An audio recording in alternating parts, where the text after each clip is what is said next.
Sambutan dari Rektor Universitas Sriwijaya kepada yang terhormat Bapak Profesor Dr. Insinyur Haji Adi Sagaf MSCE, disilakan.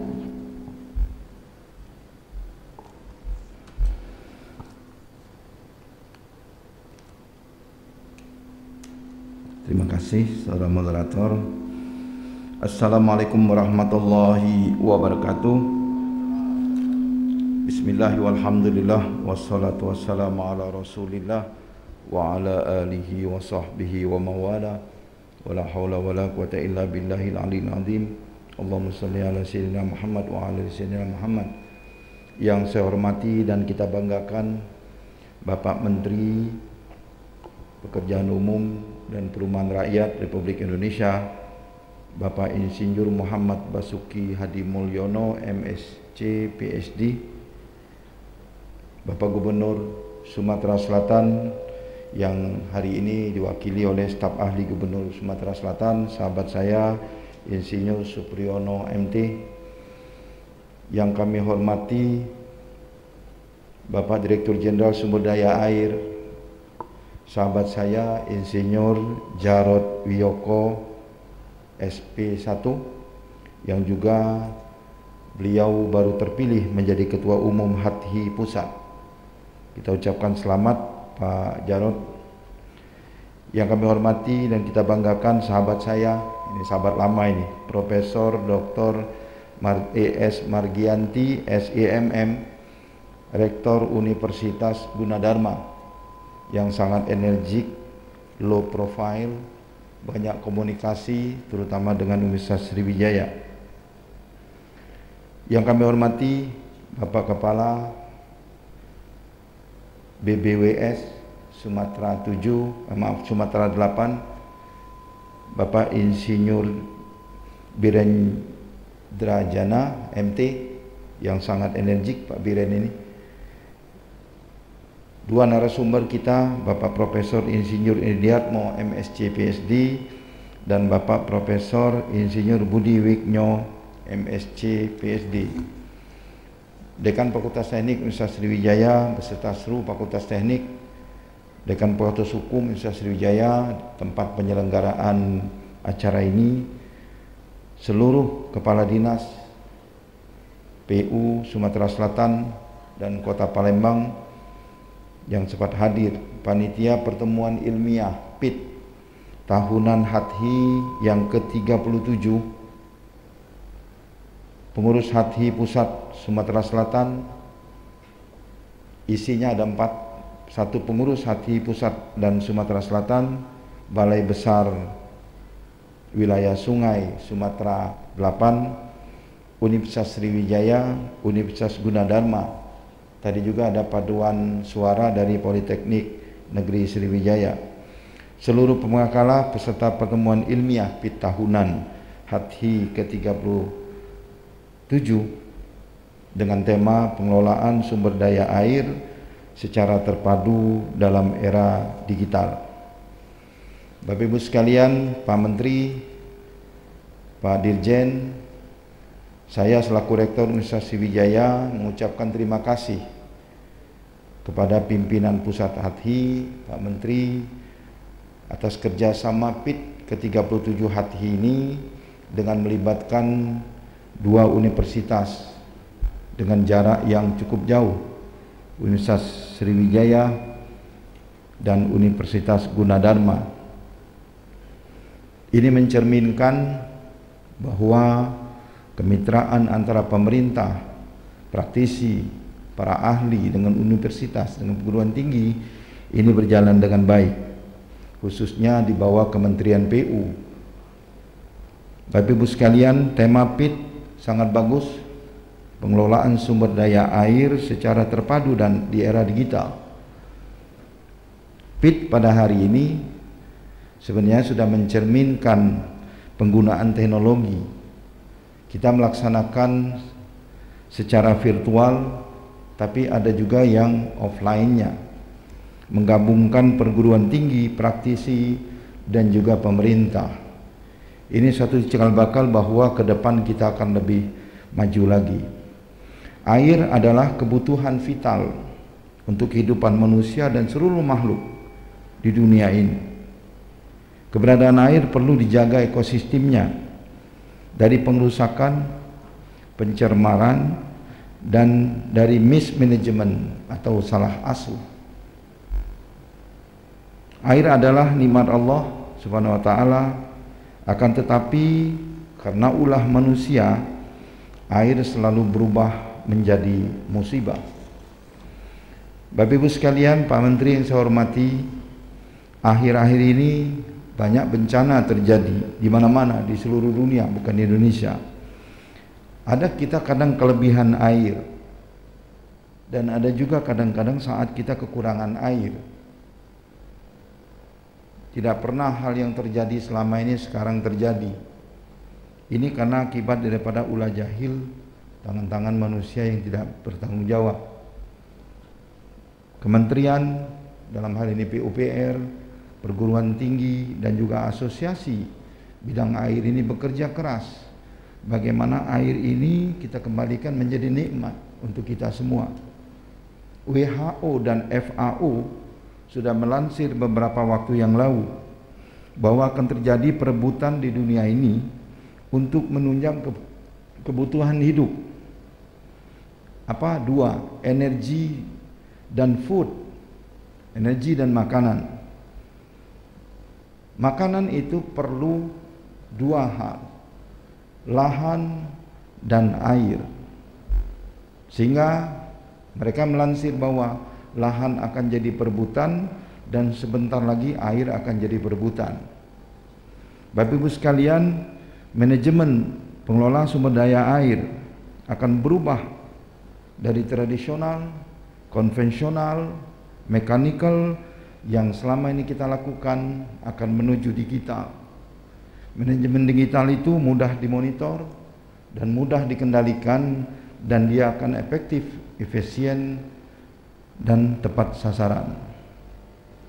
Sekarang sudah berkembang teknologi tentang smart home, smart office, smart city, smart province, dan smart country. Ke depan insya Allah dengan kita bersama-sama, pengelolaan air ini sebenarnya bisa kita lakukan juga dengan smart. Sehingga ke depan Pak Menteri mungkin akan keluar smart PDAM, smart irrigation, smart rain control, smart water management. Universitas Sriwijaya sekarang sedang bekerjasama dengan University Teknologi Malaysia. Dengan dua hal kita lakukan. Dalam bidang teknik sipil, kita menganalisa di lapangan tentang banjir di perkotaan, dan kita connect dengan IT yang sekarang sedang membuat aplikasi yang namanya Flood Management City. Ini mudah-mudahan dapat menghasilkan nanti hasil produknya adalah mendapatkan early warning daripada hujan yang berlebihan yang menyebabkan banjir temporary di dalam kota, yang connect dengan transportasi, sehingga di mana tempat banjir mobil-mobil tidak akan menuju ke sana. Ini akan kita lakukan karena ini pertama kali, dan mudah-mudahan insyaallah kita akan memberikan kontribusi terhadap perkotaan, paling tidak di Kota Palembang. Bapak Menteri, di akhir sambutan ini izinkan saya mengucapkan terima kasih yang sebesar-besarnya atas kepedulian dan perhatian Pak Menteri terhadap perguruan tinggi, khususnya perguruan tinggi Universitas Sriwijaya, di mana Bapak melalui Balai Sungai wilayah 8 memberikan pembangunan embung sebesar 70 hektar di Universitas Sriwijaya Indralaya, yang insya Allah ini akan bermanfaat. Yang pertama adalah untuk mengatasi karhutla, di mana selama ini area di sekitar kampus Universitas Sriwijaya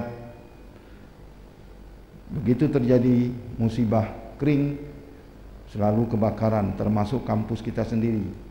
Alhamdulillah Pak Menteri sudah 2 tahun ini bekerja, dan 2 tahun ini kita mempunyai zero fire. Kita berikan approach untuk pemerintah Republik Indonesia. Yang kedua, embung ini akan kita gunakan sebagai sumber daya air kita, baik di kampus maupun sekitar kampus.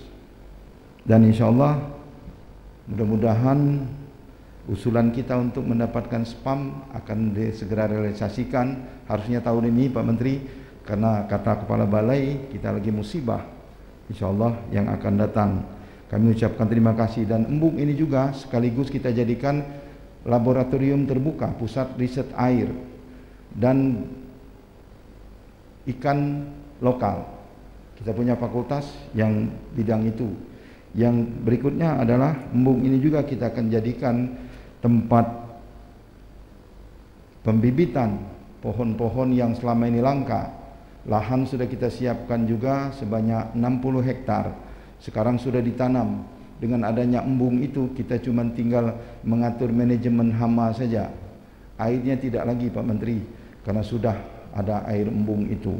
Mudah-mudahan ini semua membuat negara kita semakin maju dan seluruh perguruan tinggi, khususnya kita mendidik generasi penerus yang akan meneruskan kita menjaga bangsa, negara dan tanah air kita. Demikian sambutan saya ucapkan terima kasih kepada Pak Menteri dan juga Kepala Balai BBWS Sumatera 8, Pak Biren, atas semua yang telah diberikan kepada kita dan perhatian yang besar kepada kita. Satu lagi saya sampaikan, kita ada kerjasama dengan Balai Pak Menteri tentang peningkatan SDM. Ada lebih dari 20 staf daripada BBWS Sumatera 8 yang sekarang sedang mengambil master dan doktor di Universitas Sriwijaya dengan riset pekerjaan yang mereka lakukan. Mudah-mudahan ini menjadi model yang baru dan insya Allah bermanfaat bagi kita semua. Demikian, wassalamualaikum warahmatullahi wabarakatuh. Waalaikumsalam warahmatullahi wabarakatuh. Terima kasih Bapak Profesor Dr. Insinyur Haji Ade Sagaf MSCE yang telah memberikan sambutan Rektor Universitas Sriwijaya. Baik, selanjutnya marilah kita dengarkan sambutan Gubernur Sumatera Selatan. Dalam hal ini diwakili oleh staf ahli Gubernur bidang ekonomi, keuangan dan pembangunan. Yang kami hormati Bapak Insinyur S.A. Supriyono, disilahkan.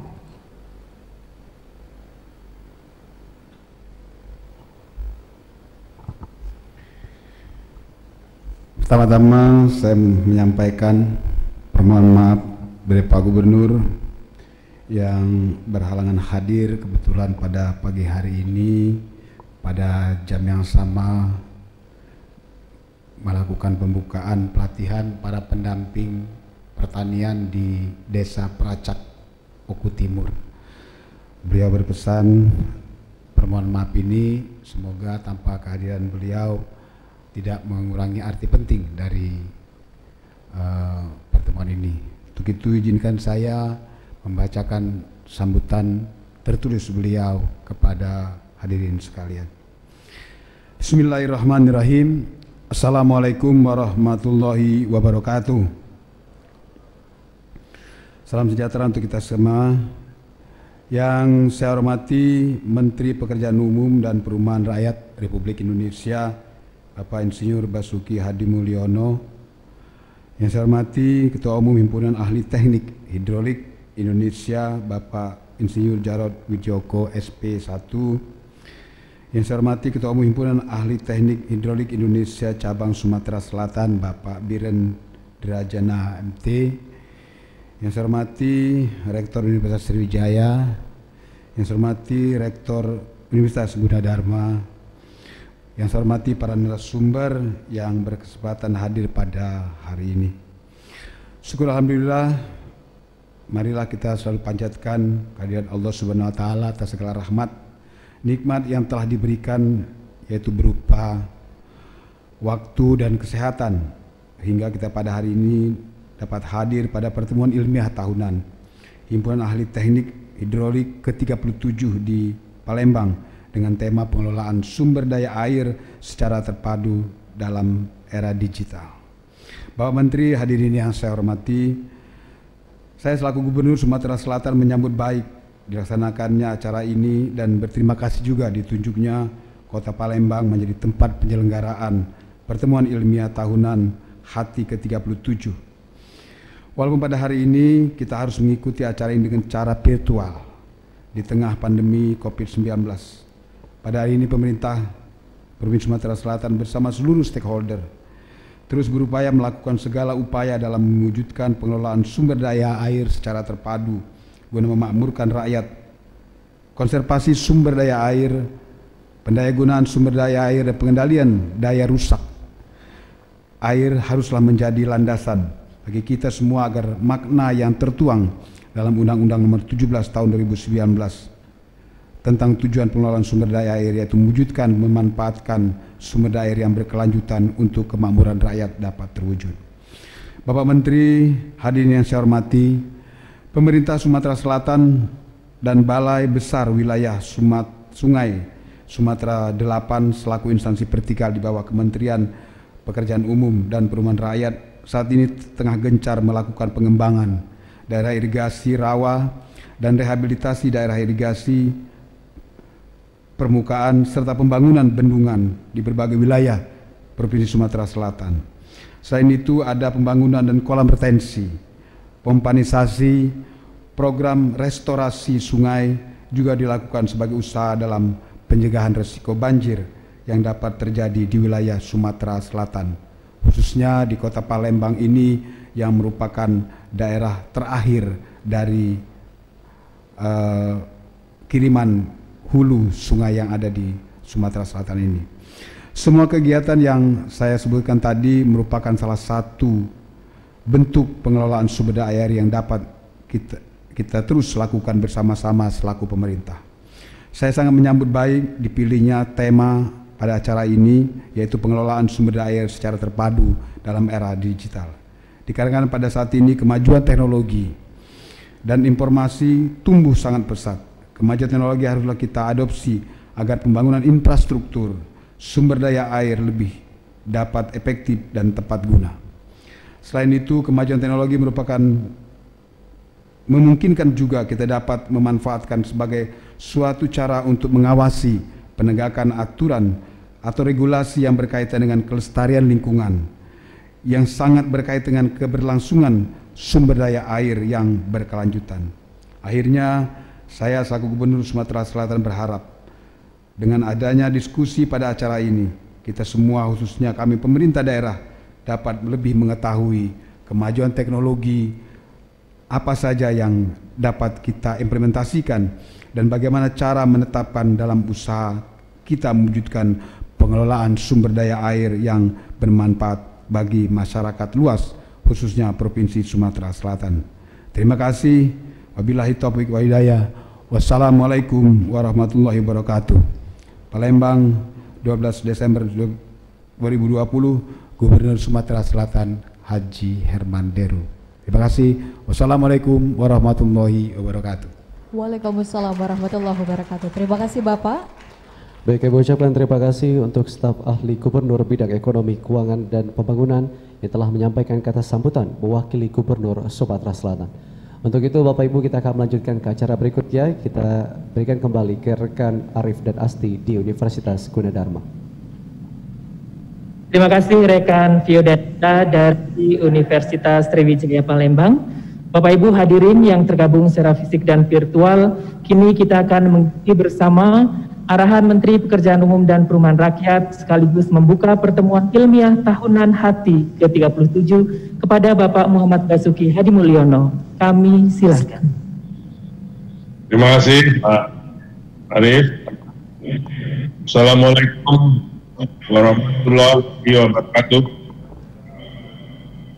Selamat pagi Ibu Rektor Universitas Gunadarma, Profesor Margianti yang saya cintai dan saya banggakan, Bapak Rektor Universitas Sriwijaya, Profesor Anies, kami hormati dan kami banggakan, Bapak Insinyur Supriyono, staf ahli Gubernur Sumatera Selatan yang saya hormati, Bapak Kepala Dinas PU Kota Palembang yang hadir pada pagi hari ini, Ketua Umum HATI dan seluruh Ketua Pengurus Daerah, serta peserta PIT Hati yang ke-37 yang saya cintai dan banggakan. Sebelum saya lanjutkan, saya mengetes dulu ini, suaranya oke apa enggak ini? Kelihatannya... Oke, Bapak. Terima dengan baik, Pak. Oke, ya. Jalan-jalan menikmati indah tepi Sungai Musi, singgah duduk sambil makan pagi. Pagi ini kita hadir PIT Hati, mengasah ilmu untuk terus mengabdi pada negeri. Bapak Rektor, Bapak Staf Ahli, dan Bapak Wali Kota Palembang, saya sangat menyesal nggak bisa hadir di Palembang sendiri. Lala mau dak ngirup juga ini, peningnian pala ini. Ya. Lala mau dak ngirup juga ini peningnian pala. Ya. Jadi saya pengennya hadir tapi takut gitu ya. Jadi tetap menjaga kesehatan dulu. Jadi nanti lain kali pasti saya akan hadir. Nian ini, aku ngomong nian ini. Lama dah ngirup juga nih peningnian pala kan. Ibu bapak sekalian yang saya hormati, saya tidak banyak, cuman saya menggarisbawahi yang disampaikan oleh Ibu Rektor tadi, Bu Margianti dan Pak Anies, serta Pak Ketua Umum. Jadi pertama tentang kiprah hati cabang yang memang diusulkan oleh para pakar yang sudah dikumpulkan. Saya sangat setuju untuk ini. Jadi kalau PIT tidak perlu harus nasional, tapi tergantung kebutuhan daerah. Jadi misalnya sekarang untuk di Universitas Sriwijaya saja, kami sekarang sedang, tadi saya laporkan oleh Pak Ketua Umum Hati, atau sebagai Direktur Jenderal Sumber Daya Air, ditugasi untuk mengembangkan food estate di Kalimantan Tengah. Di sana itu rawanya rawa lebak dan rawa pasang surut. Kita tahu Unsri dulu yang telah dikembangkan oleh Bapak almarhum Profesor Rubianto itu terkenal untuk pengelolaan tata air rawa, bahkan terkenal sampai Belanda. Jadi saya kira saya mengajak kalau ada Pak Dekan Fakultas Teknik Universitas Sriwijaya bisa terlibat di dalam sedang kita lakukan pengembangan food estate ini untuk water management-nya. Di sini ada keynote speaker dari Profesor Indratmo, guru-guru kami ini, Profesor Indratmo dan Profesor Budiweknyo.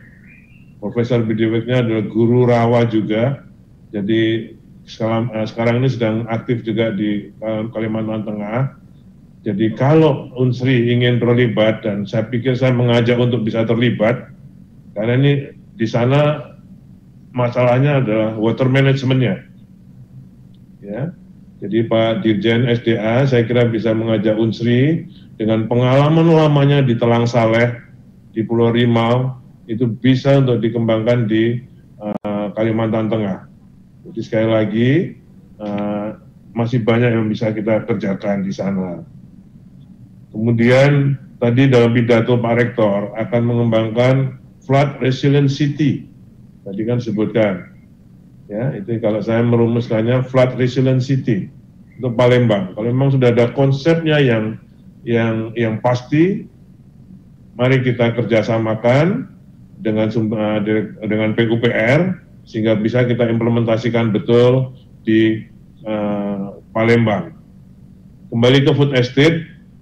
Kemudian ini ada Bu Margianti, saya kira Universitas saya kalau nyebut UG itu ingatnya Universitas Gajah Mada, mohon maaf.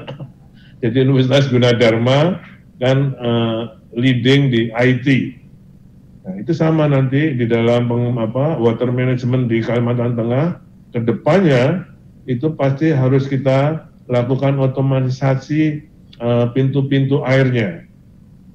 Nah, kalau Universitas Gunadarma mempunyai keahlian untuk IT, kita bergabung untuk bisa otomatisasi sehingga karena tidak mungkin 165.000 hektar dikelola secara manual. Pasti harus dengan bantuan IT.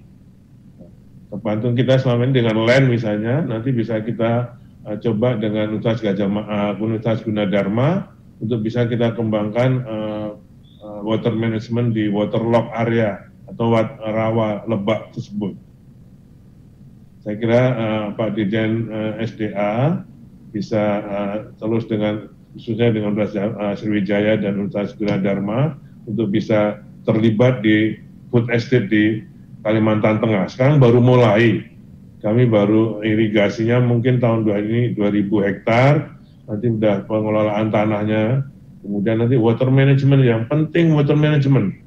Kebetulan ada di sini Pak Profesor Budi Weknyo, waktu mudah-mudahan beliau ada di Palembang, bisa diajak diskusi apa-apa saja, mungkin Palembang bisa terlibat Pak Rektor. Kami welcome banget, sangat welcome untuk terlibatan para pakar, karena pasti saya sendiri juga nggak mampu untuk bisa bekerja sendiri. Kementerian PUPR pasti tidak mampu untuk bekerja sendiri, pasti perlu butuhan dukungan para pakar yang sudah ahli di bidangnya masing-masing. Jadi sekali lagi untuk untuk water management di Rawa, kemudian untuk flood resilient city di Palembang bisa kita implementasikan, kita kerjasamakan, itu bentuk-bentuk konkret kerjasama sehingga inovasi para pakar itu bisa langsung dirasakan. Sepertinya seperti Gajah Mada sekarang dengan Genus untuk untuk mengetahui swab test, daripada swab test ada lagi sekarang Genus, itu harganya sangat murah, 49 juta, tapi bisa dipakai untuk ratusan ribu spesimen. Jadi ini akan segera kita pesan-pesan juga. Jadi semua inovasi harus kita manfaatkan agar itu bisa berkembang. Sriwijaya punya kelebihan itu. Kemudian SPAM di Unsri, saya kira kalau di situ ada kepala balai, Pak Biren, tolong sampaikan pada Balai Cipta Karya untuk bisa memprogramkan SPAM di Unsri di Indralaya itu, ya, sehingga bisa kita kerjakan 2021 ini. Bapak sekalian yang saya hormati, yang kedua tentang regenerasi.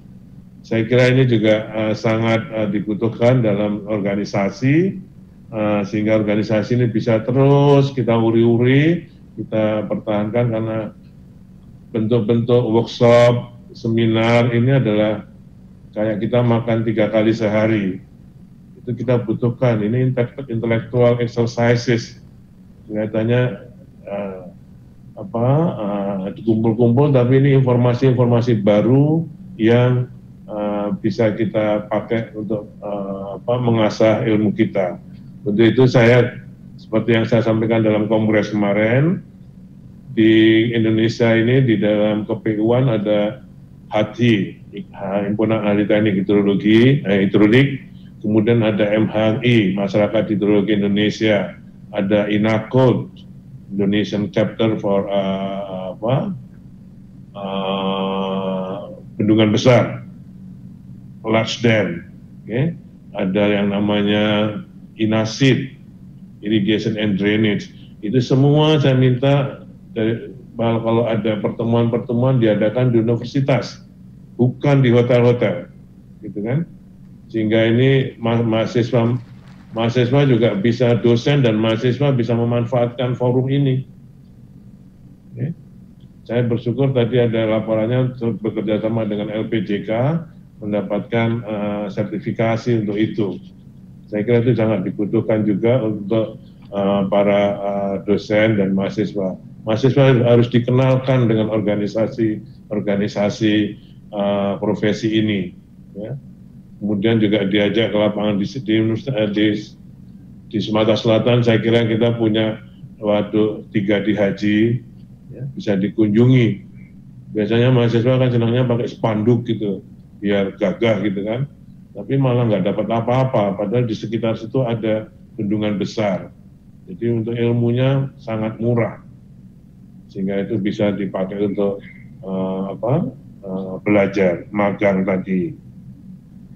Ibu Bapak sekalian yang saya hormati, saya terima kasih sekali pada Bapak Rektor Universitas Sriwijaya dan Ibu Rektor Universitas Gunadarma yang telah memfasilitasi membolehkan kita bergabung untuk melaksanakan PIT ini di Universitas Sriwijaya dan Universitas Gunadarma.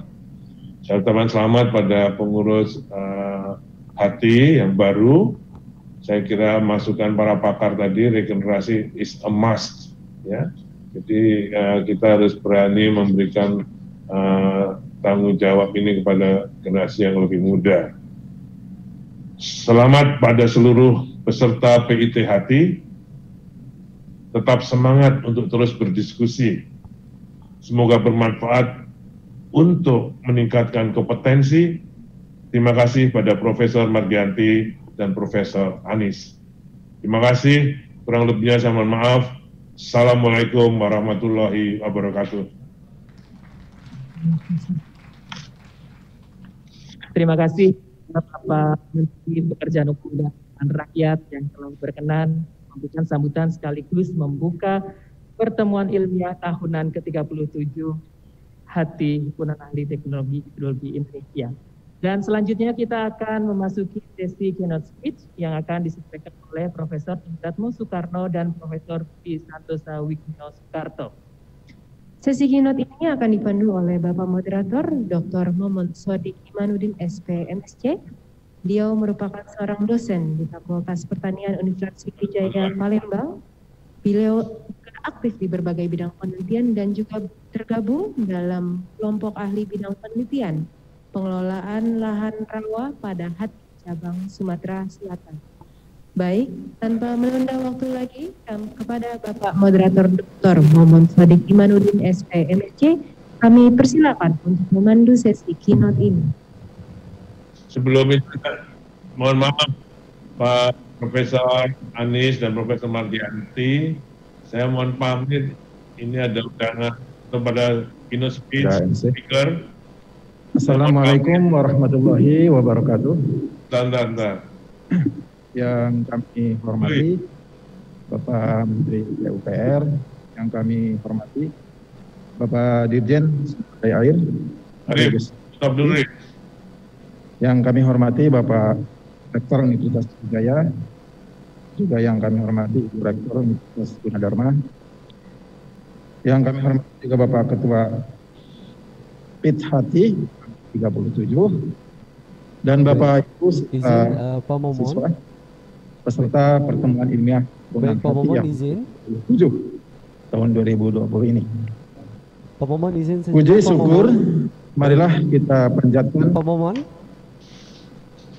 Baik, izin. Oke, mohon maaf Pak Moderator, Bapak Profesor Anis, Bapak Ibu Profesor Margianti, mohon maaf saya mohon pamit karena ada undangan juga di Vicon ini untuk Munas Agama, jadi pada jam yang sama, jadi saya mementingkan ini, habis ini saya ke sana.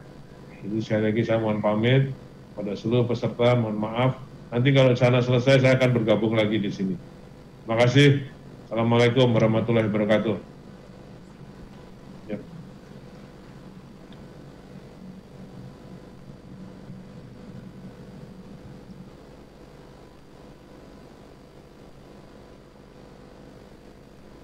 Sehingga kita bisa berkumpul di sini, tentunya kita mengawali dengan membaca salawat kepada baginda Nabi Muhammad SAW. Allahumma sholli ala sayyidina Muhammad. Selanjutnya izinkan kami mengawali dengan sedikit latar belakang tentang topik yang akan kita bicarakan ya pada diskusi kali ini. Adapun topiknya adalah pengelolaan sumber daya air secara terpadu dalam era digital.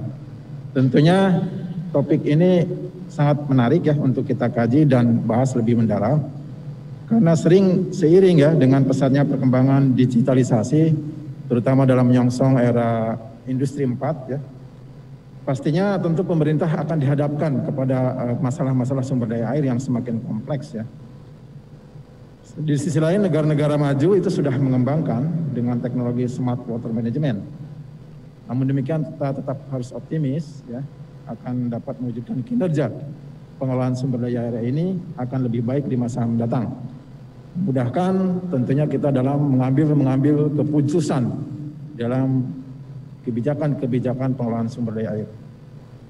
Baiklah hadirin sekalian, kita telah hadir di tengah-tengah kita dua narasumber, Bapak Profesor Insinyur Indartmo Soekarno, MSc, PhD. Beliau adalah dosen dari Institut Teknologi Bandung, hadir secara fisik di Auditorium Gunadarma.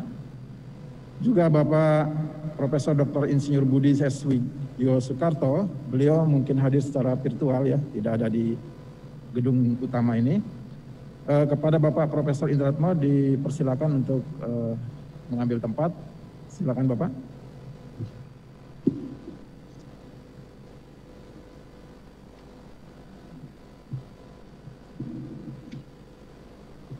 Ya, sambil mempersiapkan administrasi dan bahan presentasinya, izinkan kami untuk membacakan kurikulum vitae ya dari Bapak Indartmo Soekarno Profesor.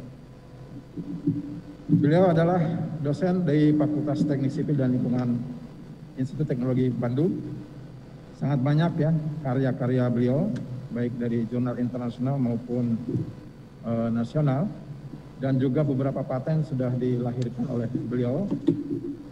Terakhir, beliau adalah sebagai kelompok ahli eksternal di Badan Restorasi Gambut, tentunya di bidang tata air.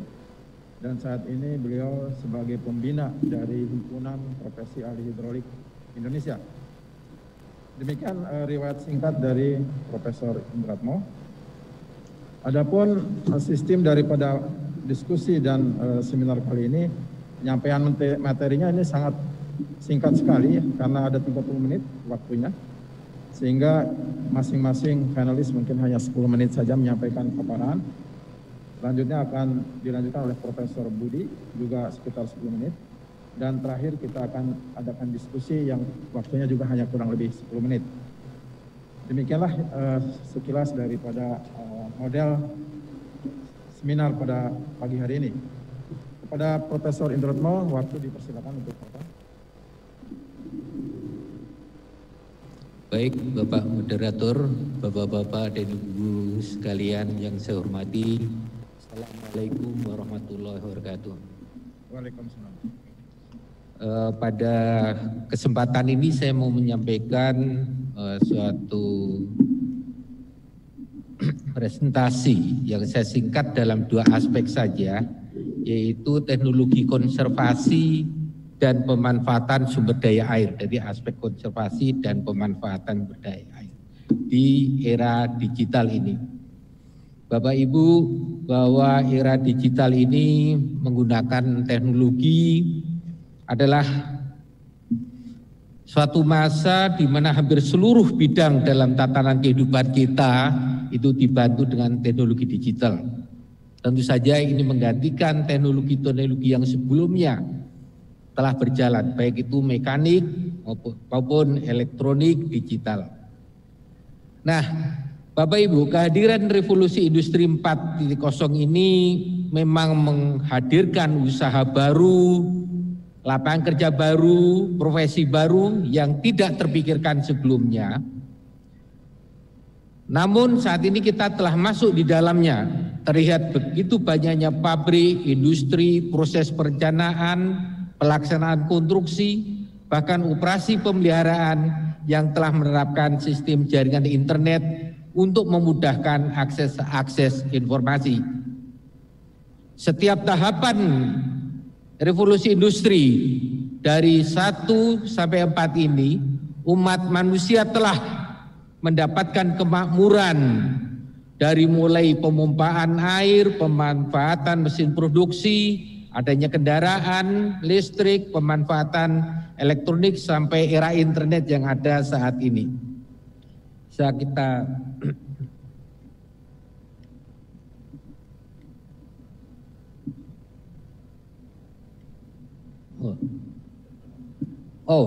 ke sini ya.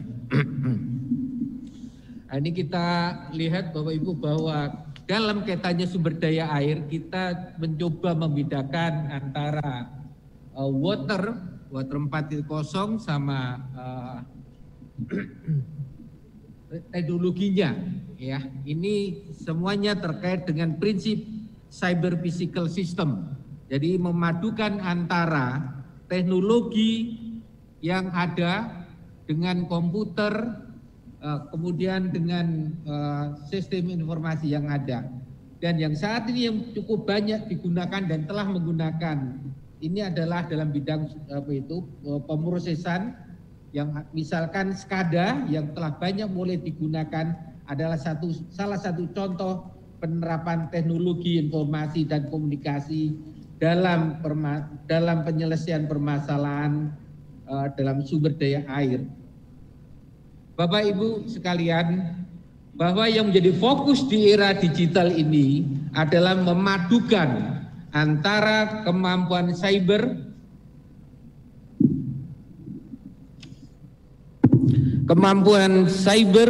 dengan perangkat fisik sehingga menghasilkan suatu produk atau informasi. Untuk itu semakin cepat dan semakin akurat sarana komunikasi, komputasi, dan kontrol yang baik akan menghasilkan produk yang lebih unggul, cepat, akurat, dan tidak mahal. Dalam hal sumber daya air, pengumpulan data informasi dapat dilakukan secara telemetering dan real time dengan memanfaatkan data yang dikumpulkan melalui satelit atau melakukan prediksi atau simulasi kebutuhan air sesuai dengan kebutuhan pertumbuhan suatu kota. Jadi kalau kita lihat ini adalah pertumbuhan teknologi dari awal sampai yang ada saat ini, dan semuanya memberikan suatu produk yang menguntungkan bagi pengembangan sumber daya air. Nah, Bapak Ibu, bagaimana kita bisa melakukan suatu perencanaan? Ini saat ini sudah sangat dibantu dengan adanya cyber, physical, dan sistem ini. Maka dalam bidang perencanaan, pemodelan, analisis, dan pembuatan keputusan dalam bidang sumber daya air saat ini sangat diuntungkan. Sangat diuntungkan karena melalui berbagai perangkat lunak yang ada yang tergabung dalam hidroinformatika. Nah, ini contoh penerapan suatu hidroinformatika di mana data management, water system modeling, big data analysis, decision support system, artificial intelligence, dan penggunaan GIS sudah merupakan bagian yang sekarang ini diterapkan sehari-hari dalam perencanaan sumber daya air. Dengan demikian, keputusan dalam pengembangan sumber daya air semestinya sudah dapat dilakukan dengan cepat dan akurat. Di sini kualitas data yang digunakan semestinya semakin akurat karena semakin canggih perangkat pengukuran atau pengumpulan data. Banyaknya terobosan baru di kebanyakan industri juga telah mengubah sistem pembelajaran di dunia pendidikan dan pengumpulan data di bidang sumber daya air, seperti pemetaan dengan lidar misalkan, penggunaan drone untuk berbagai pengumpulan data teknis, semakin berkembangnya 3D printer, munculnya berbagai material baru, berbagai jenis penyimpanan energi, komputasi kuantum, sumber ilmu pengetahuan menjadi sangat mudah dan cepat untuk ditembus dari berbagai media elektronik.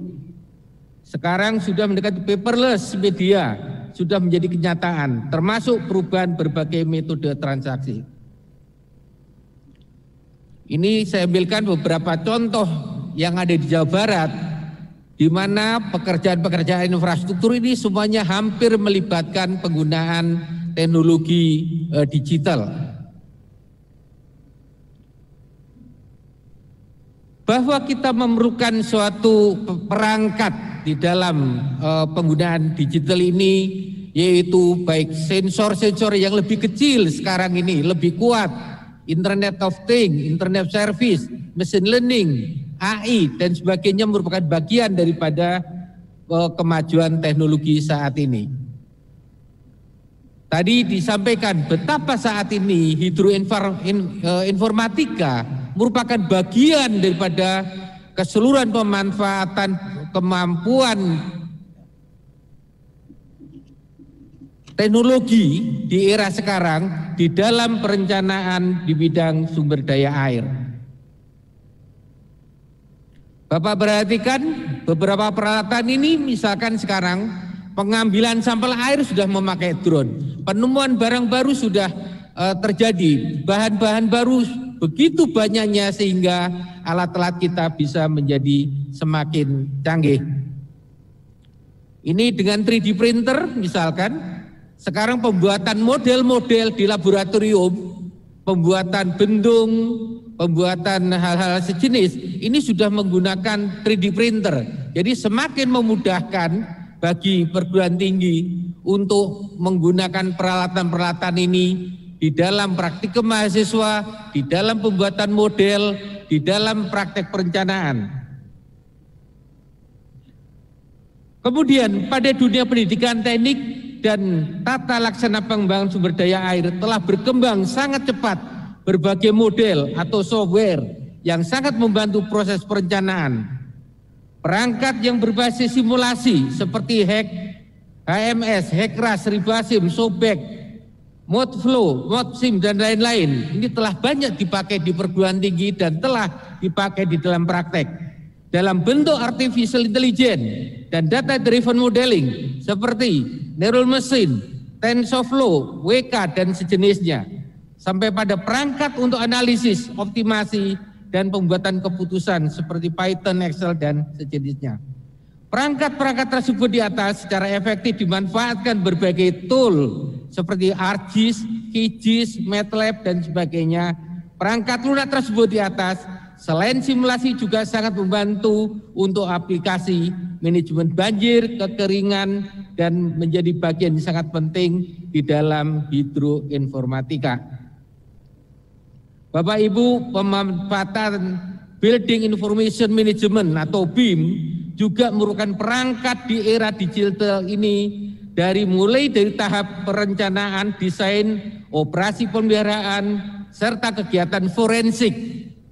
Pemanfaatan BIM di bidang sumber daya air sudah mulai diterapkan sehingga ini merupakan pengembangan lebih lanjut daripada penggunaan AutoCAD. Bisa kita lihat di sini, misalkan ini macet ya. Oke. Penggunaan terrestrial laser scanner ini merupakan suatu alat ukur dengan sistem 3D untuk merekam data koordinat permukaan objek secara 3D tanpa menyentuh objek yang diukur. Jadi ini merupakan suatu kemajuan yang sangat baik di dalam pengembangan sumber daya air.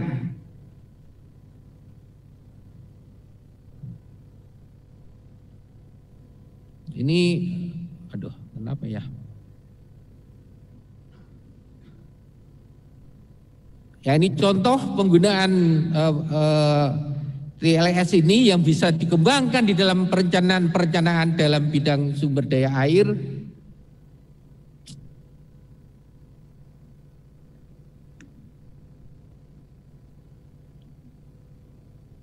Nah ini misalkan perencanaan suatu waduk, suatu spillway saat ini akan sangat terbantu dengan adanya building information system. Sehingga terjadinya suatu crash atau benturan di antara beberapa kepentingan bisa dengan mudah teridentifikasi pada tahap perencanaan. Ini suatu kemajuan yang luar biasa dan menjadi suatu kebutuhan saya pikir di masa mendatang. Apapun dalam tahap perencanaan semestinya harus dikontrol dengan Building Information Management ini. Ini contohnya kami kemarin juga Pak Jarod di perencanaan Politeknik PU, bangunan-bangunan semua sudah dicek dengan BIM ini. Sehingga kita mengharapkan terjadi suatu efisiensi, tidak terjadinya suatu benturan-benturan pada tiap-tiap bagian.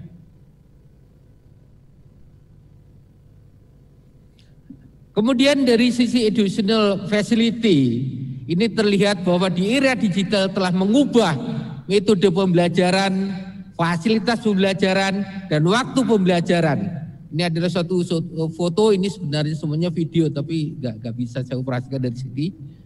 Yaitu betapa sekarang ini, ya, fasilitas pembelajaran amat sangat dibantu oleh ketersediaan perangkat digital ini. Saya masuki bagian ketiga, masalah konservasi. Bahwa pada tahun 2020 ini kalau kita melihat Sustainable Development Goal, seharusnya adanya suatu kepastian bahwa konservasi, restorasi, penggunaan yang berlanjutan dari suatu ekosistem ini harus telah mengikuti perjanjian yang ada di dunia, yaitu telah lebih dari 100 negara telah sepakat melakukan ini. Beberapa peralatan seperti FDR, kemudian Sipalaga, dan beberapa peralatan lain ini telah banyak digunakan di dalam remote control, di dalam telemetering, sehingga kita bisa memantau muka air tanah, memantau kebakaran, memberikan peringatan dini gempa secara remote. Ini suatu kemajuan yang bisa kita manfaatkan sepenuhnya di dalam pengembangan sumber daya air.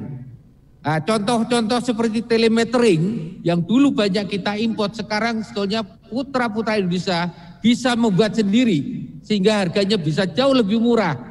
Pengontrolan groundwater level, temperatur, alat-alat klimatologi sekarang sudah bisa dilakukan secara telemetering. Alat-alat tersebut yang ada dalam gambar itu adalah produk-produk mahasiswa. Kemudian penemuan bahan baru. Penemuan bahan baru seperti yang ada di sini kanvas beton. Kemudian yang di atas ini untuk pemantauan, untuk pengaturan muka air di daerah lahan gambut. Kita tahu bahwa kita tuh mempunyai 14,9 juta hektar lahan gambut yang di Indonesia. Kemudian angka ini dikoreksi 1 juta jadi 13,9 juta hektar. Ini sangat rawan terjadinya suatu kebakaran. Di mana lesson kita tahun 2015 2,4 juta hektar lahan hutan kita terbakar. Karena apa? Terjadinya overdrain rata-ratanya. Terjadi kekeringan. Maka mengatur muka air tanah dengan suatu pintu-pintu mobile seperti ini yang digerakkan oleh energi matahari menjadi suatu kebutuhan karena ditempatkan di daerah-daerah remote di mana di situ seringkali tidak ada listrik.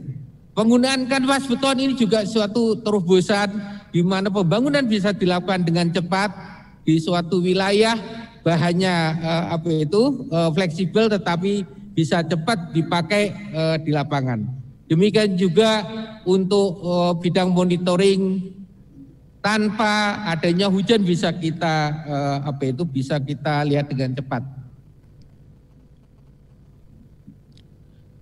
Nah, untuk itu karena terjadi suatu kebakaran luar biasa, pemerintah memutuskan adanya suatu badan tersendiri, badan restorasi gambut yang memang mempunyai tujuan untuk melakukan rewetting, pembahasan kembali supaya tidak terjadi kebakaran lagi.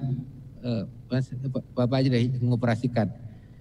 Ini suatu contoh ya, suatu contoh pemakaian digital di dalam memonitoring wilayah-wilayah yang melakukan suatu pembahasan, melakukan suatu restorasi, melakukan suatu kegiatan untuk menaikkan kembali muka air tanah. Oke, lanjut. Nah, ini suatu contoh simulasi, kemudian diprediksi dengan data yang ada, kita bisa menunjukkan bahwa model-model yang ada sudah sangat baik, kemudian dikoreksi dengan data-data yang ada di lapangan. Lanjut. Nah, ini itu video, tolong diputar Mas videonya. Saya ingin menunjukkan betapa kita tuh mengerikan kebakaran di tahun 2015. Kami mengharapkan hal seperti ini tidak terjadi lagi. Kehutanan, kebakaran hutan yang sangat mengerikan di Jambi ini, sehingga total se-Indonesia saat itu ada 2,4 juta hektar kebakaran, di mana faktor utama adalah karena kekeringan, dan ini bisa kita atasi dengan menaikkan muka air tanah dalam rangka mengurangi kebakaran yang ada di hutan-hutan di sekitar kita. Oke, lanjut. Bagian keempat adalah masalah pendaya gunaan atau pemanfaatan sumber daya air di era digitasi ini. Bapak Ibu, bahwa di era digitasi ini kita mempunyai banyak sekali kelebihan. Dalam hal ini kalau kita mengacu kepada SDGs 2030, yaitu kita perlunya atau ingin memastikan ketersediaan air dan manajemen air bersih yang berkelanjutan disertai sanitasi bagi semua. Nah, ini kita berharap bahwa Indonesia sebenarnya harus bisa memanfaatkan sumber daya air ini dengan seefisien mungkin. Saat ini dikatakan bahwa kita banyak air, tetapi seringkali terjadi kekeringan dan air banyak dibuang ke laut. Ini adalah suatu contoh bahwa sebenarnya kita setelah mempunyai suatu prestasi. Ini gambar misalkan Duriangkang adalah suatu bentuk coastal reservoir. Ini adalah dalam rangka menghemat air sebelum dibuang ke laut, bisa dimanfaatkan sebesar-besarnya. Intinya bahwa untuk bisa memanfaatkan ini kita menggunakan berbagai model IT. Contoh kedua misalkan dalam hal penjernihan air, proses penjernihan air di dalam spam, kita dapat menerapkan teknologi yang sangat maju yang tadi sudah sebutkan ada SCADA, Control and Data Acquisition. Ini telah dipraktekkan dan menunjukkan pemakaian metode ini telah memberikan pelayanan yang sangat baik, efisiensi penggunaan bahan bakar, efisiensi penggunaan listrik, efisiensi penggunaan kimia yang sangat meningkat. Dengan cara ini maka diharapkan kalau bisa diterapkan di berbagai tempat, maka ini memberikan suatu keuntungan yang sangat besar. Kemudian contoh yang lain adalah dalam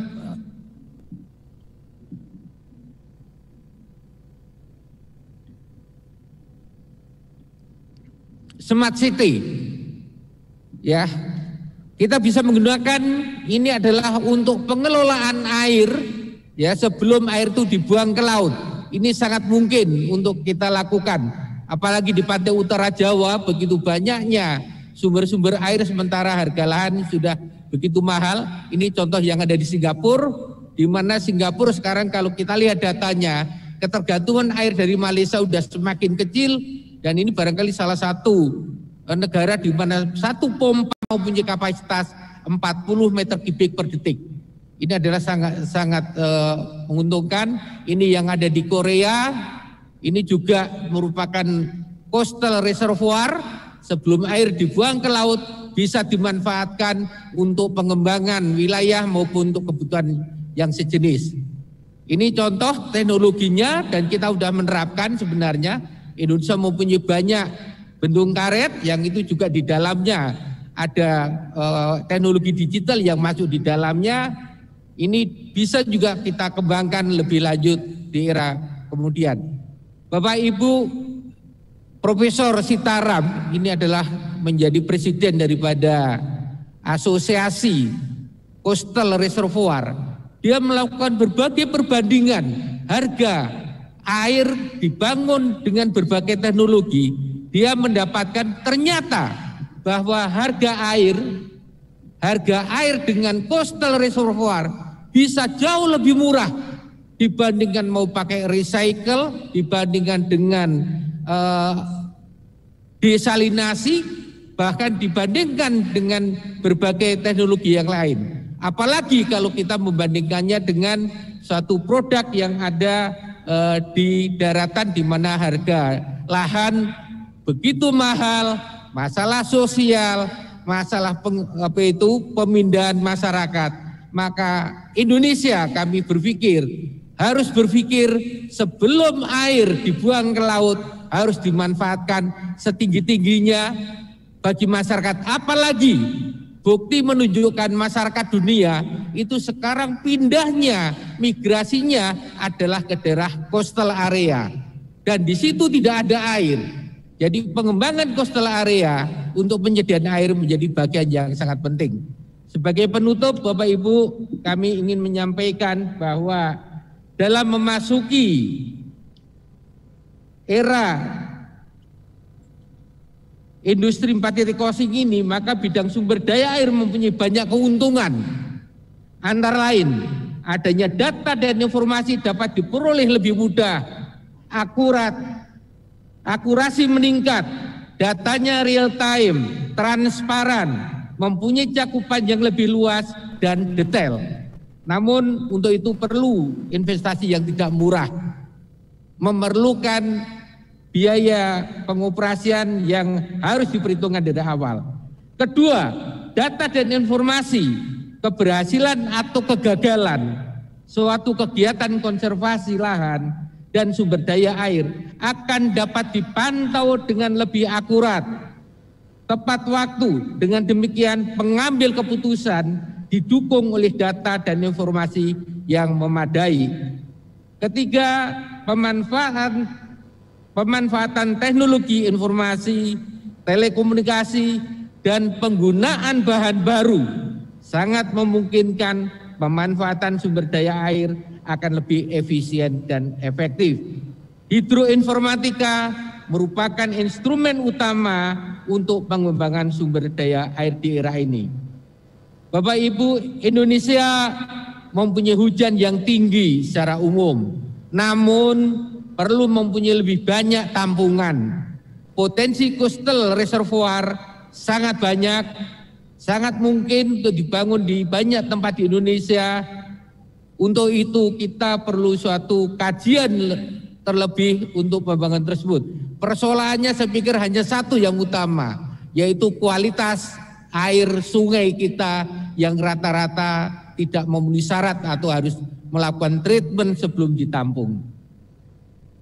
Dengan kemajuan berbagai sarana komputasi dan pemodelan, maka proses perencanaan, pembangunan, operasi pemeliharaan, serta evaluasinya dapat dilakukan lebih cepat, lebih akurat, dan lebih menggunakan teknologi yang mengurangi jumlah manusia yang perlu dilibatkan. Otomasi merupakan bagian di dalamnya. Demikian juga bagian terakhir, dunia pendidikan sangat juga diuntungkan dengan era digital ini, dan sekaligus sebagai tantangan untuk selalu melakukan update teknologi yang muncul, teknologi yang sangat cepat berubah. Demikian, terima kasih atas perhatiannya.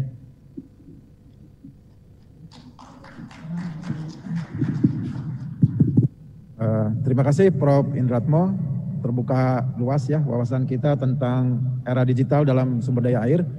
Tentunya ada 3 kata kunci bagaimana teknologi dan inovasi ini mudah, kemudian murah, ya, dan akurat serta cepat.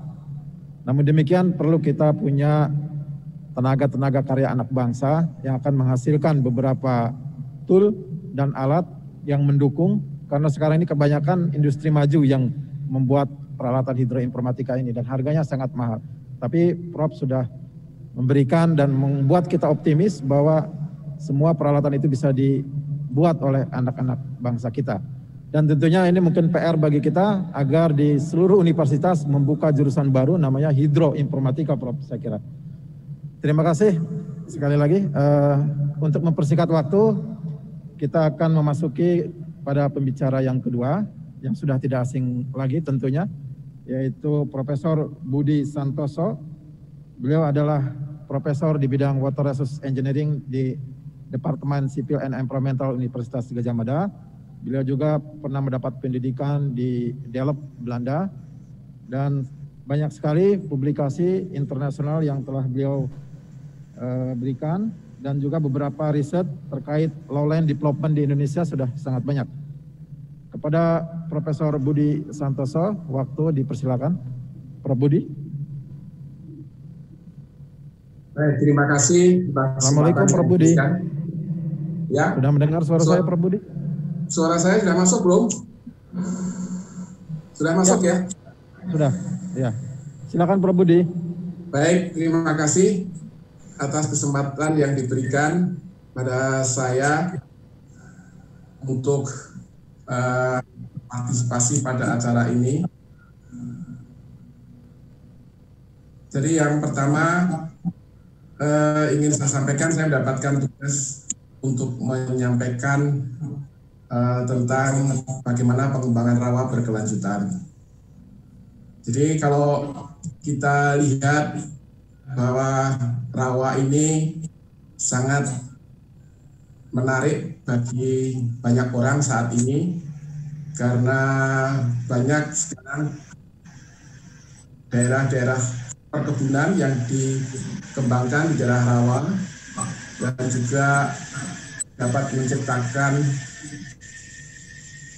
Bagaimana suara saya agak terputus-putus atau?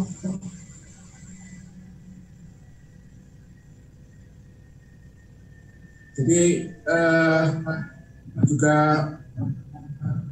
orang mulai berpikir bahwa daerah rawa mempunyai nilai ekonomi tinggi karena lokasinya biasanya strategis, dekat dengan alur sungai misalnya, dan kondisi produksi yang bisa optimal. Kemudian juga reklamasi rawa saya kira sudah mulai banyak dilakukan untuk produksi pertanian, juga untuk menciptakan menciptakan ruang perkotaan dan pemukiman. Namun juga ada keinginan untuk tetap mengkonservasi, melestarikan lingkungan rawa.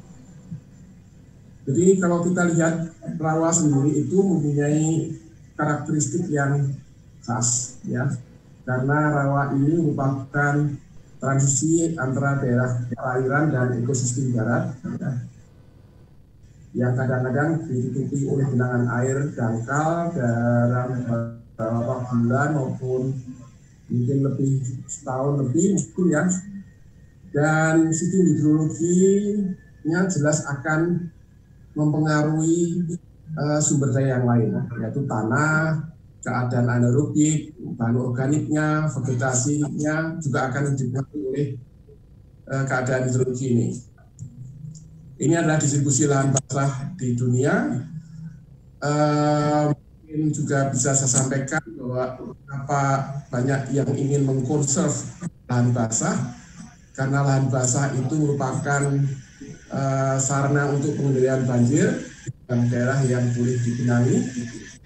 Kemudian sistem pesisirnya yang mempunyai mangrove yang sangat luas yang bisa melindungi daerah rawa terhadap tsunami atau badai, juga bisa menjadi tempat untuk menahan polutan, pembiakan habitat ikan dan kerang misalnya karena gerakan hayati yang tinggi. Kemudian juga yang sering disinggung adalah penyimpanan karbon, ya. Nah, lahan rawa ini dengan adanya keinginan untuk pengembangan itu akan terjadi ancaman. Selain ancaman terhadap pengembangannya sendiri, juga ancaman terhadap adanya perubahan iklim, kenaikan air laut, ya. Kemudian karena pembukaan lahan itu jelas akan drainasi, pengurukan, ya, kemudian adanya pembuangan limbah padat ke daerah tersebut, pembakaran lahan, pembangunan jalan tanggul bendungan, abstraksi air tanah, yang merupakan semua ini merupakan suatu ancaman terhadap kelestarian lahan rawa. Konsekuensinya jelas akan hilangnya lahan basah, ya, kerugian permanen, ya, termasuk komponen karakteristik alami menjadi semi alami dan kemudian menjadi suatu yang buatan. Jadi degradasi lahan basah ini akan mempunyai efek hidrologi, mungkin ada kekeringan, ada banjir juga suatu saat, ya, karena tadinya boleh ada genangan, tidak ada boleh genangan, sehingga sistem retensi banjirnya akan berkurang. Pengurangan kualitas air, perubahan morfologi tanah, ya, perubahan keragaman hayati, efeknya biologis dan ekologis, ya. Kemudian juga efek sosial ekonomi, ya. karena adanya konflik penggunaan lahan yang berlebihan misalnya, dan yang lainnya. Nah sekarang berapa problem kalau kita bisa inventarisasi problemnya, itu adalah masalah sosial ekonomi. Ya, terutama pengambilan keputusan pada tahap awal pembangunan. Misalnya tanah itu adalah tanah adat misalnya, atau tanah yang merupakan tanah konservasi misalnya. Kemudian pengelolaan air dan perlindungan banjir yang tidak memadai, pengendalian polusi yang tidak memadai, peningkatan kerusakan akibat banjir.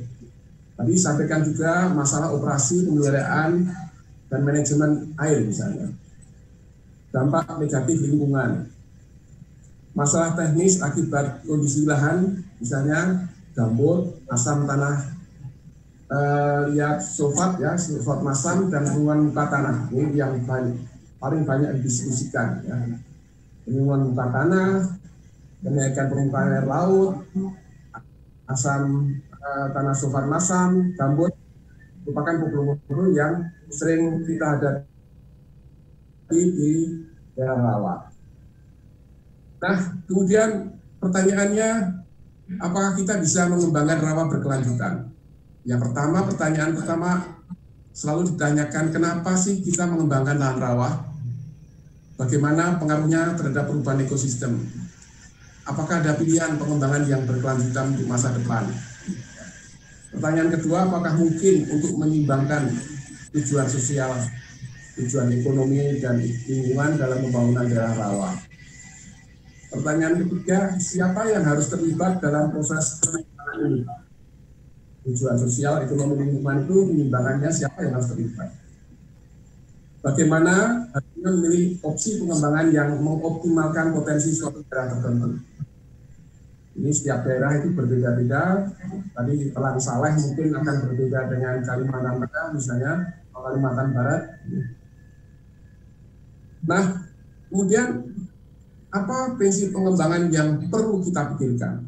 Yang pertama, perlunya pendekatan multifungsi yang terpadu, pengelolaan yang terpadu, pengelolaan lahan yang terpadu. Nanti kita diskusikan, kemudian keseimbangan antara produksi dan konservasi.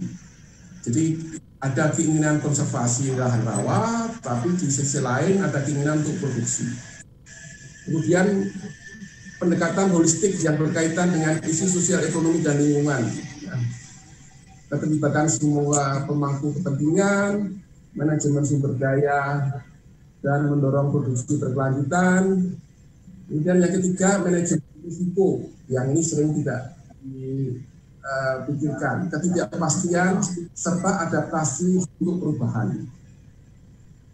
Kemudian yang keempat adalah pemakaian metode dan teknologi yang tepat, yang sesuai, yang tepat guna istilahnya, appropriate, yang melihat manfaat sosial ekonomi dan lingkungan, serta pengetahuan, keterampilan, dan kesadaran untuk mendahulukan pendekatan yang berkelanjutan. Ini adalah beberapa problem yang prinsip yang mungkin sebaiknya kita pikirkan. Nah, kalau kita bahas satu persatu, pendekatan multifungsi yang terpadu, komponen yang berinteraksi itu apa saja? Ya, ada di lahan rawa, ada curah hujan yang tinggi, hidrotopografi yang membandingkan lahan dengan rawa, dengan lahan dengan pasang surut, misalnya jenis tanahnya ada pasir, gambut, clay, ya, kemudian juga kemungkinan pasang surut, air payung, ini semua berinteraksi di situ. Ini multifungsi yang harus kita pikirkan. Kalau kita misalnya dalam suatu rawa yang seperti ini, kalau kita memikirkan untuk membuat daerah perkebunan ini, berarti kita akan membesarkan saluran ini. Dan kalau kita membesarkan saluran ini, berarti kita mengendrin daerah yang lainnya juga. Dan ini efeknya harus kita perhitungkan. Jadi, apa saja yang dipikirkan? Drainasi, reklamasi, irigasi, leaching, perbaikan kualitas air, karena kita harus membuat reklamasi itu. Kemudian kemungkinan banjir, ya, karena lahannya yang tadinya genangan sudah kita manfaatkan, berarti ada volume air tertentu yang harus kita lindungi. Ya, kemudian air minum, lingkungan yang berkelanjutan, ini adalah beberapa komponen yang harus kita kembangkan secara terpadu. Nah, kalau kita melihat ini, kita bisa melihat suatu mind mapping-nya seperti apa. Hubungan antara jenis tanah, hidrotopografi, kualitas air, dengan memasukkan beberapa faktor ini, kita sudah akan mempunyai beberapa pilihan. Apakah kita kembangkan suatu upland, ya, atau polder, atau daerah intermittent. Ya. Bagaimana irigasinya, bagaimana sumber airnya, dan seterusnya. Hidrotopografi, kemudian juga kalau kita lihat zona kawasan pasang surut, ini bagaimana kita melihat komponen yang berinteraksi dalam suatu lahan rawa, ya. Daerah yang terpengaruh oleh pasang surut dan air payung, kemudian yang di atas ini daerah yang sulit dipengaruhi debit dari hulu. Dan kita akan bermain di daerah yang dengan pengaruh yang berbagai macam ini yang harus kita optimalkan.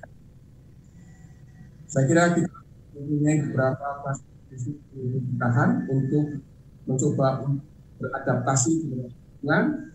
Ada tipe A, tipe B, tipe C, dan tipe D yang membandingkan antara di mana pasang surut dengan elevasi lahan misalnya. Jadi tujuan pengembangannya adalah bahwa kita harus sesuai dengan kemampuan petaninya,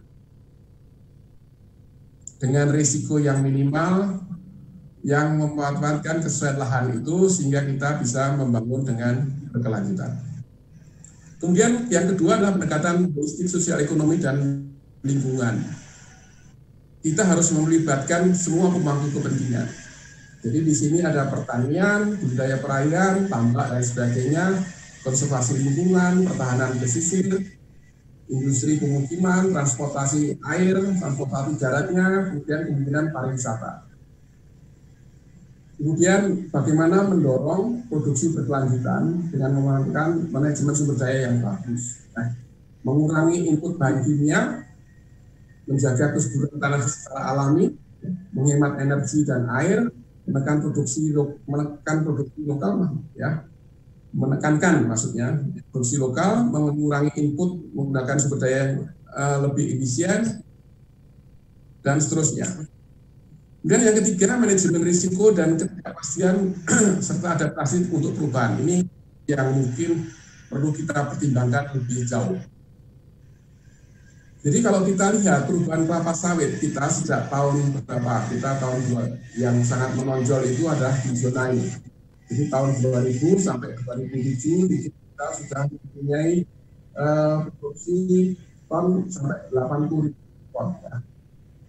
Jadi suatu peningkatan pemanfaatan lahan. Kalau yang hijau di Malaysia, kalau yang di Indonesia itu yang merah. Jadi peningkatannya sudah meningkat lebih Malaysia. Ya. Kemudian bagaimana pemanfaatan lahan gambut, ya. Yang tahun 90 itu 21 juta hektar menjadi 17 juta hektar di tahun 2002. Jadi keinginannya membuka lahan kelapa sawit itu dimulai dengan penebangan hutan, pembuangan air yang berlebih, pembuatan saluran drainase, pembukaan air tanah, pengeringan tanah gambut, penurunan muka tanah, dan ini akan terjadi degradasi kualitas gambutnya, kemudian terjadi pengeringan, terjadi kebakaran, ya. Pembakaran hutan itu sebetulnya sudah dilakukan sejak lama, ya. Kalau kita melihat petani yang mengembangkan lahannya sejak dulu, itu adalah dengan mulai pembakaran hutan untuk mengembangkan ladang-ladangnya mereka. Tetapi jumlahnya mungkin dulu masih manageable. Nah, tetapi sekarang mungkin sudah terlalu banyak dan manajemen pembakaran hutannya sudah tidak dilakukan dengan baik. Jadi ini kita bisa melihat bagaimana drainasi yang berlebihan dari kubah gambut. Ya, biasanya kalau kita lihat banyak legal logging yang membuat saluran keluar dari hutan hanya untuk mengeluarkan kayu. Ya, dan ini akan jadi drainasi yang paling kuat mengeringkan gambutnya. Ini mungkin adalah kerjaan BRG yang bisa kita lihat tadi apa yang disampaikan oleh Pak Indratno, ya. Jadi membedakan antara daerah konservasi dan daerah pengembangan. Jadi daerah pengembangan itu akan berbeda pola manajemen airnya, kanal blockingnya misalnya dengan daerah konservasi. Jadi kalau kita lihat di sisi lain adalah bagaimana di Asia itu deforestasi, jadi penggundulan hutan mangrove itu sangat kuat sekali. Kita bisa melihat ya tahun 2000-an ya itu sudah sampai 6 juta hektar. Ya. Dan kita lihat bahwa sebetulnya Indonesia itu adalah negara yang mempunyai mangrove terluas, ya. Jadi ancaman terhadap ini sangat besar. Nah, sekarang bagaimana kita memitigasikannya? Jadi mengambil risikonya seperti yang tadi disampaikan di titel ketiga tadi, risiko pengembangan. Jadi menyeimbangkan antara pengembangan dan konservasi. Jadi karena kelangkaan lahan ini, pengembang mulai melihat lahan rawa itu menjadi lahan yang potensial. Ya, jadi kita perlu melakukan kompensasi mitigasi. Kalau kita mengembangkan lahan rawa, berarti kita harus ada konservasi. Nah, kalau kita tidak bisa menyeimbangkan itu, ya kita harus membuat lahan rawa di tempat lain, ya konservasi di tempat lain. Karena lahan rawa ini menjadi sumber air yang sangat bermanfaat bagi lingkungan sekitarnya. Jadi apa yang bisa kita lakukan mitigasi ini adalah bisa yang pertama konservasi, yaitu pengembalian lahan basah, kemudian penciptaan ya pengembangan lahan basah baru, atau peningkatan ya perbaikan lahan basah yang ada, atau pelestarian melindungi lahan basah yang secara ekologis dengan perlindungan yang permanen. Jadi ada 4 hal ini yang bisa kita lakukan. Nah, problemnya adalah tantangannya kompensasi hilangnya lahan basah ini ya, karena membangun lahan kembali lahan basah itu membutuhkan kerangka waktu yang sangat lama. Jadi untuk itu kita harus hati-hati merekomendasikan mitigasi lahan basah ini. Ya. Nah sekarang yang keempat adalah pemakaian metode dan teknologi yang tepat. Jadi kalau kita lihat pengalaman dari para guru besar kita dulu adalah mempelajari pengalaman dari para petani yang ada di sana sebelumnya.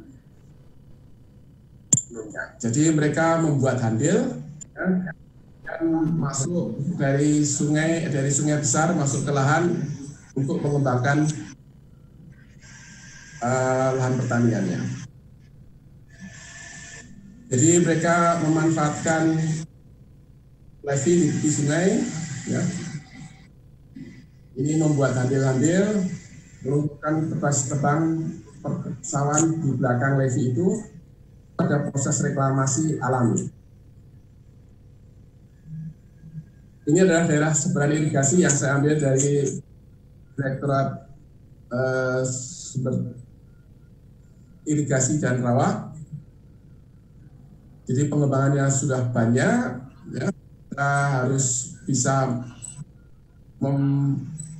merawatnya ya, dengan baik. Dan ini adalah beberapa unit Kalimantan Tengah yang sekarang ini akan ditingkatkan menjadi food estate di zona di atas, zona A maupun di zona B. Ini adalah daerah Kalimantan Barat, ya, dengan teknologinya yang berbeda dengan Kalimantan Selatan, yang disesuaikan dengan keadaannya. Karena di Kalimantan Barat kita banyak menemukan tanah gambut di Raso Jaya, Pinangua, dan sebagainya.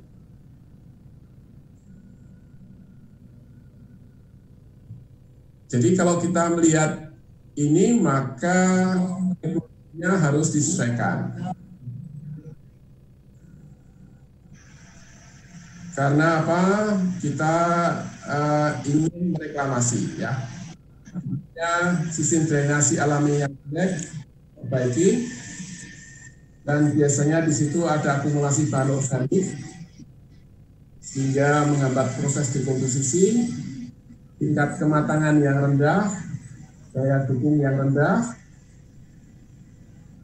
kemudian ada deposisi sedimen aluvial, kemudian juga tanah asin, itu karena adanya intrusi air asin, dan mempunyai kesuburan tinggi. Nah, kalau kita kemudian mempelajarinya, apa fungsi tata saluran pada proses reklamasi adalah membuang air yang berlebih. Di sisi lain kita berikan air irigasi, kemudian juga harus ada perbaikan kualitas tanah, pencucian tanah, ya, pengencerannya, mengendalikan irigasi dan pengirian gambut, berarti drainasinya harus terbatas. Di sisi yang lain harus ada perlindungan banjir. Jadi ini ada suatu multifungsi yang kadang-kadang saling bertabrakan pada proses manajemennya. Dan ini harus ada suatu metode yang tepat yang dilakukan. Saya kira problem reklamasi sudah banyak yang tahu di tanah Sulfat Masam akan mengeluarkan pH yang rendah, ya, karena oksidasinya sulfat itu tapi mempunyai daya antar listrik yang tinggi. Kemudian lahan gambut fleksibel. Nah, ini terus ada proses pengendalian supaya proses pengeringan gambut itu tidak berlebih, mungkin tadi seperti yang disampaikan oleh BMG di tanah pengembangan, dan juga menekan oksidasi yang berlebihan. Nah, kalau kita lihat daerah pengembangan tahapannya dulu itu adalah tahap pengembangan 1, di mana bangun jaringan drainasi terbuka, dan ini terlalu lama waktu itu, ya, hingga yang terjadi sampai tahun 2003 kami melakukan survei di daerah Rawa Kalimantan Selatan misalnya yang sudah dikembangkan sejak tahun 70-an, itu kami masih menemukan pH yang sekitar 4, 3,5 sampai 4, yang produksinya masih 1,5 sampai 2. Harusnya kita segera melengkapi dengan jaringan drainasi bangunan-bangunan yang bisa mengendalikan proses drainasi sehingga oksidasi pirit maupun pertumbuhan gambut itu bisa dari. Ya. Nah, ini yang harapannya pada revitalisasi daerah XPLG itu bisa dilakukan sampai tahap ketiga ini. Ini adalah sistem yang dikembangkan dulu. Kenapa kita pakai kolam pasang di daerah asid sulfat soil, ya, supaya kita bisa menampung hasil oksidasi pirit itu ke dalam kolam pada waktu air pasang, ya, dan bisa menekan saat surut. Ini adalah proses oksidasi pirit. Dan kita bisa melihat bagaimana penumpukan air dengan pH 2 sampai 3 dengan daya antar listrik 2000 sampai 4000. Dan ini adalah beberapa klasifikasi yang harus diperhatikan untuk electric conductivity, ya, pada daerah Sulfat Masam. mungkin karena waktunya ini juga saya hanya ingin menunjukkan beberapa contoh kita mengadopsi beberapa metode yang tepat guna, misalnya sistem sojan, ya, supaya kita bisa mempunyai lahan sawah yang terendam, ya. Kemudian di sisi tabuannya itu kita bisa menanam sayuran untuk gasnya, juga memanfaatkan bangunan tabat yang berfungsi mengalirkan drainasi. Mungkin juga kita bisa memakai sistem water management yang sesuai dengan keadaan hidrotopografinya, ya. Atau kita juga melihat, ya, ini saya tinggal satu slide lagi, jadi kita lihat dengan kesesuaian lahannya, dan saya sebagai kesimpulan bahwa perubahan penggunaan lahan rawa ini akan mengakibatkan penurunan muka tanah, kekeringan, dan sebagainya yang berjalan jauh lebih cepat dan memiliki dampak yang jauh lebih besar dari dampak perubahan iklim. Yang ini harus kita perhatikan. Daerah rawa memiliki potensi pengembangan yang luar biasa, namun kecermatan pemilihan area yang akan dikembangkan serta pendekatan pembangunan akan menjadi kunci utama keberhasilan. Langkah-langkah pengelolaan air dan perlindungan banjir lahan rawa umumnya kurang memadai. Ya. Dan perubahan iklim, penurunan muka tanah menimbulkan komplikasi yang membuat daerah rawa semakin rentan. Jadi langkah mitigasinya perlu dilakukan. Upaya pengembangan lahan rawa untuk mempertimbangkan keseimbangan hidrologis dengan upaya konservasi harus selalu diperhatikan. Kalau kita mau mengkompensasikan hilangnya lahan basah alami dengan memulihkan, membuat dan meningkatkan lahan basah lainnya, itu membutuhkan waktu lama. Kita harus hati-hati dengan hal ini. Selama pertumbuhan penduduk, peningkatan standar hidup, urbanisasi dan imigrasi terus berlanjut, maka pengelolaan air dan penyediaan perlindungan banjir akan semakin dibutuhkan. Saya kira itu, moderator. Terima kasih atas waktu yang diberikan. Sekian, Assalamualaikum warahmatullahi wabarakatuh.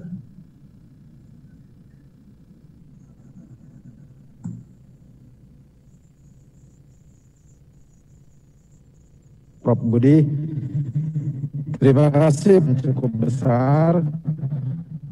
Juga dari segi kecukupan air, ya, tidak ada masalah. Namun tentunya di dalam pembukanya perlu kehati-hatian. Karena sekali kita salah melangkah, terjadi degradasi, maka sangat sulit untuk memulihkanlah perubahan iklim. Oleh karena itu, Sumsel sudah punya success story, yaitu 25 tahun dan sampai 30 tahun pengembangan rawa. Sekarang mari kita lihat bersama dan diharapkan bisa ditularkan di daerah-daerah lain. Untuk itu diharapkan ada model-model area di berbagai tempat sehingga sesi diskusi, ya. Sesi diskusi ini mungkin tidak banyak juga karena waktunya hanya sekitar 5 menit saja tersisa. Oleh karena itu ada beberapa yang sudah masuk kepada ruang chatting, nanti pertanyaannya mungkin akan kita bahas dalam rumusan. Kepada penanya pertama, saya persilakan dan ditujukan kepada siapa. Nanti kedua pembicara ini akan memberikan jawaban daripada pertanyaan atau masukan. Silakan bisa ditayangkan mungkin.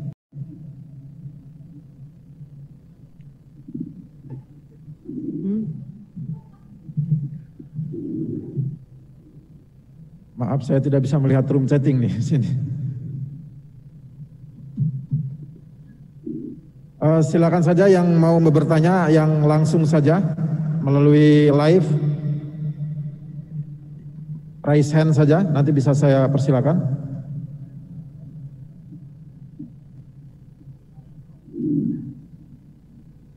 Pak Agus ya, silakan Pak Agus, langsung saja Pak.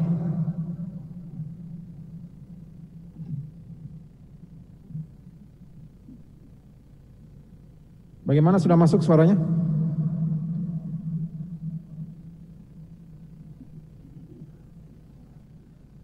Mohon bantu dibuka yang bertanya dalam room chatting.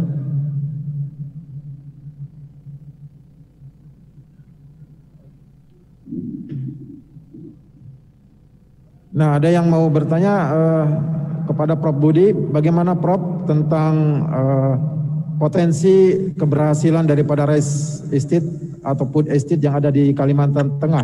Ini dihususkan kepada Prof. Budi. Silakan Prof, bisa memberikan gambaran kepada kita terkait kegiatan food estate ini. Terima kasih. Kalau kita perhatikan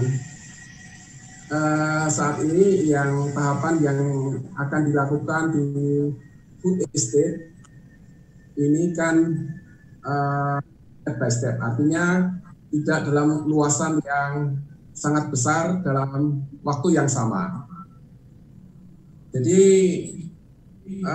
kalau kita memperhatikan itu, saya berharap bahwa ini akan lebih berhasil, ya, karena dilakukan pada areal yang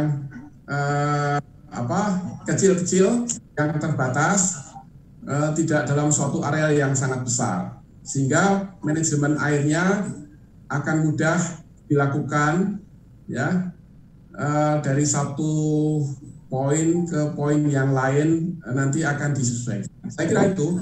Jadi karena prosesnya ini dalam luasan yang kecil-kecil, saya berharap ini akan menjadi lebih baik. Terima kasih.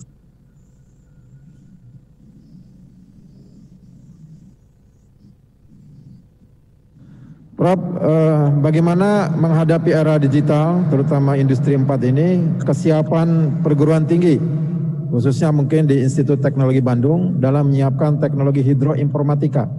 Silakan Prof. Ya, silakan. Pertanyaannya kepada Pak Indratmo ya? Ya, ini Prof. Indratmo dulu Pak. Iya.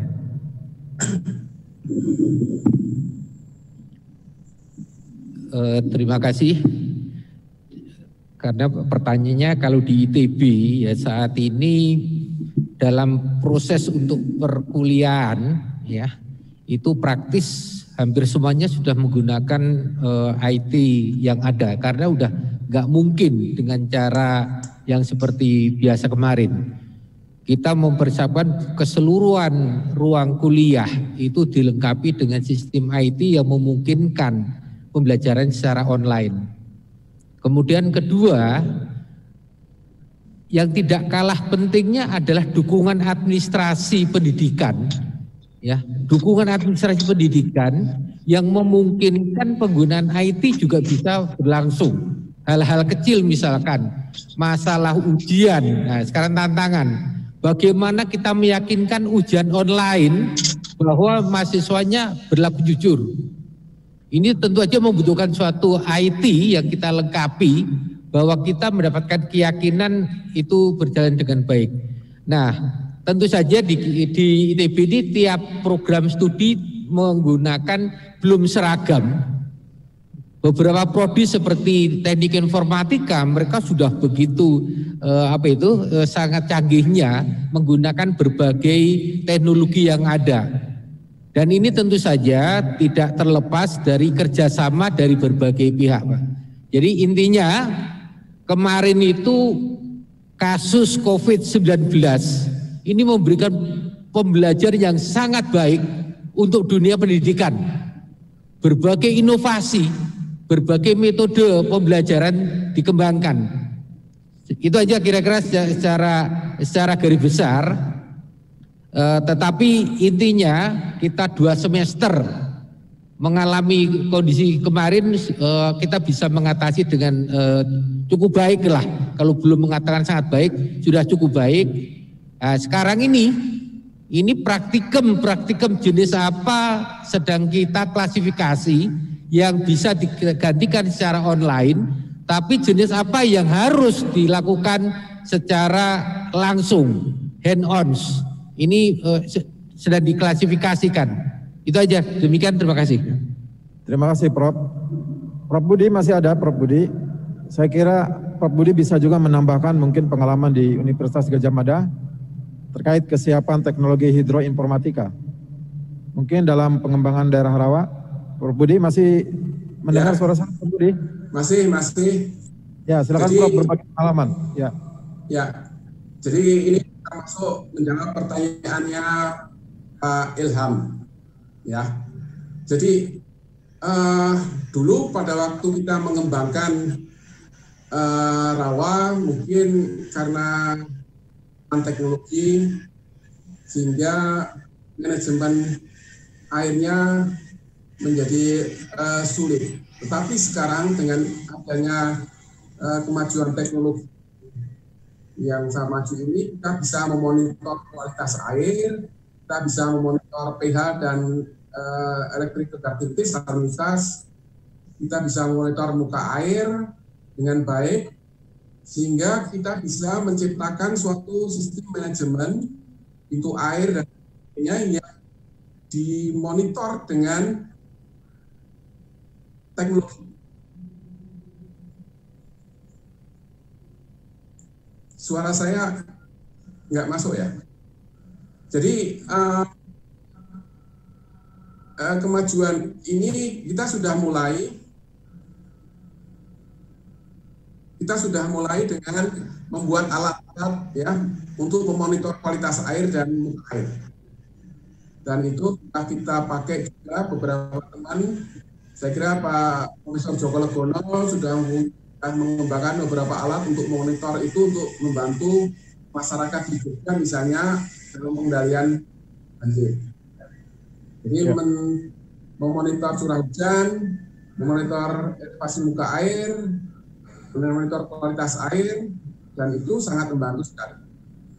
Iya, baik. Terima kasih Prof Budi, sudah sangat banyak dikerjakan oleh beberapa universitas terkait hidroinformatika.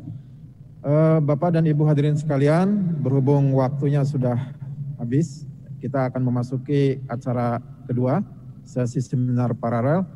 Kami sebagai moderator mohon maaf atas barangkali ada perkataan yang kurang berkenan di hati Bapak Ibu sekalian. Terakhir kami mengucapkan terima kasih atas perhatian dan ditutup dengan Waalaikumsalam warahmatullahi wabarakatuh. Terima kasih kepada Bapak Moderator Dr. Momon Sodik Imanuddin SPMSC yang telah memandu sesi keynote pada pagi hari ini. Hadirin yang kami hormati, selanjutnya adalah prosesi pemberian cindera Bapak Jarod Widyoko. Dan kami mengundang Bapak Jarod Widyoko beserta penerima cenderamata. Yang pertama perwakilan dari Universitas Gunadarma, dan yang kedua cenderamata akan diserahkan kepada Profesor Indratmo Soekarno, yang ketiga kepada Bapak Moderator Bapak Dr. Momon Sodik Imanuddin, dan nantinya juga akan diserahkan cenderamata kepada Prof. Budi Santoso Wignya Soekarto yang akan dikirim nanti ya. Kami mengundang Bapak Jarod Widyoko, Prof. Indratmo Soekarno, Profesor Dr. Didin Mukodim selaku Wakil Rektor 4 Universitas Gunadarma. Mohon berkenan untuk berada di atas.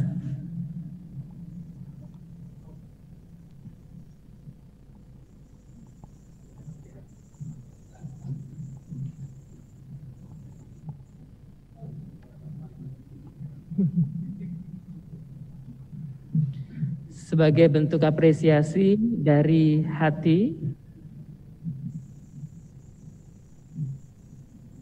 Himpunan Ahli Teknik Hidraulik Indonesia akan menyerahkan cenderamata kepada narasumber dan juga moderator, serta apresiasi kepada Universitas Gunadarma yang telah mendukung pelaksanaan pertemuan ilmiah tahunan ke-37.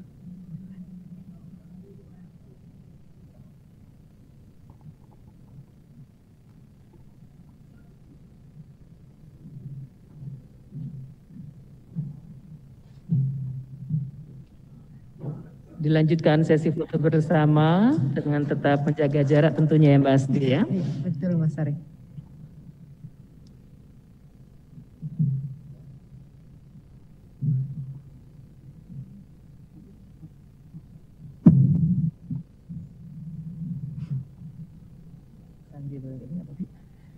Terima kasih kepada Bapak Jarod Widyoko, Ketua Umum Hati yang sudah berkenan untuk menyerahkan cindera mata.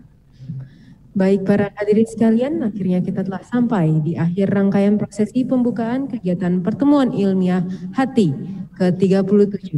Akhir kata saya Asti Darmayanti. Saya Arif Ambar Prastio. Selanjutnya kami akan serahkan kepada rekan kita, rekan Vio dan juga Dita dari Universitas Sriwijaya Palembang.